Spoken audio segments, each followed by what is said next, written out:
So Pogchamps 2, qtcinderella goes against tfblade, and tfblade starts with the white pieces and plays a very standard London system, but is faced against a really weird defense, already blundering a piece, and in general just not really opening strongly, because you notice that qtcinderella developed 2 minor pieces, which is okay, but then from here on out just started pushing pawns over and over again, which is not typically what you want to do.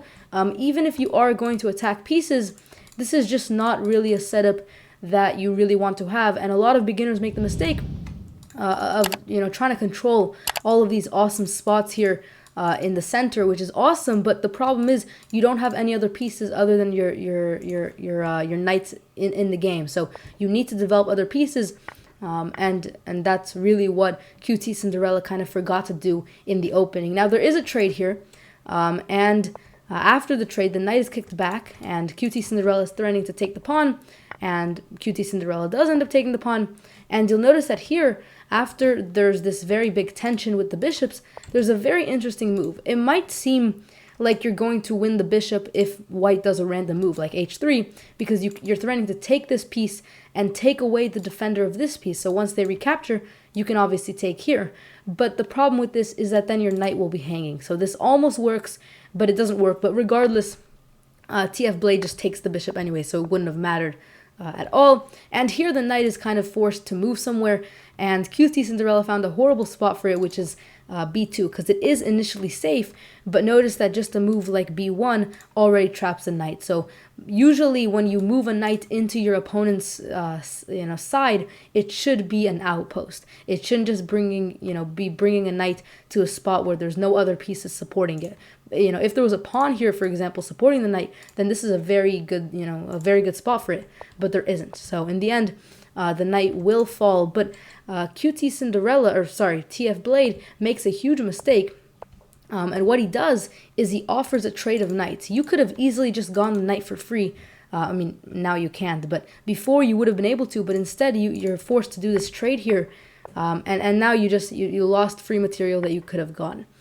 qtcinderella with the black pieces is trying to kind of open up the position next to the king side, something that I really respect, because it is what you want to do, so you can start pushing pieces. But overall, it's just such a hard position to play as black, because you don't have a lot of materials, and white has clear targets in your position. For example, these 3 pawns here that look very bad. So white is usually going to be able to just scoop in here and get these pawns. Now there is still a very tricky part here. Once the queens are traded, you'll notice that in this position, there's a very wonderful move that black can play, which is moving the rook here, doing a double check, and then winning this material. But even more than that, you can continue this.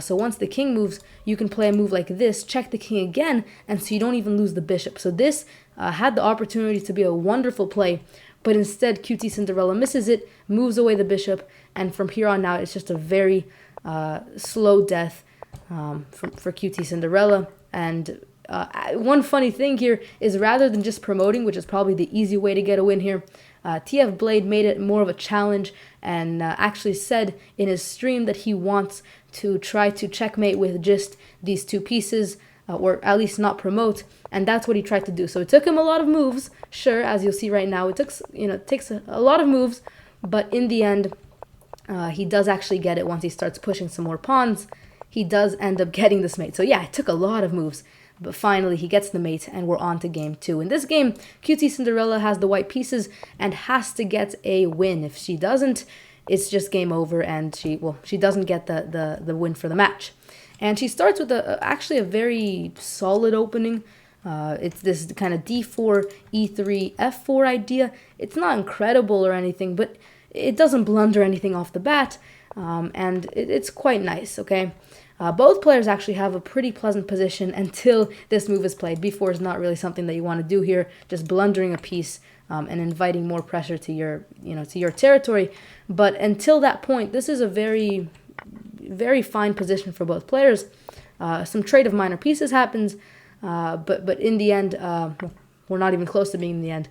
But some more pieces are blundered, but you'll notice that none of the pieces are minor pieces. So although qtcinderella already has the pressure of having to win and already has less material, it's not a horrible position because, again, none of the pieces blundered are minor pieces. It's only pawns from now, for right now.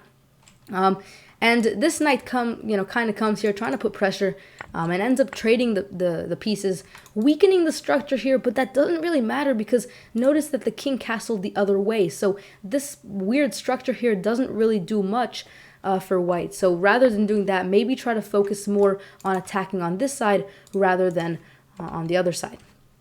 Here I'm noticing the queen is attacked, simply moving it, very straightforward.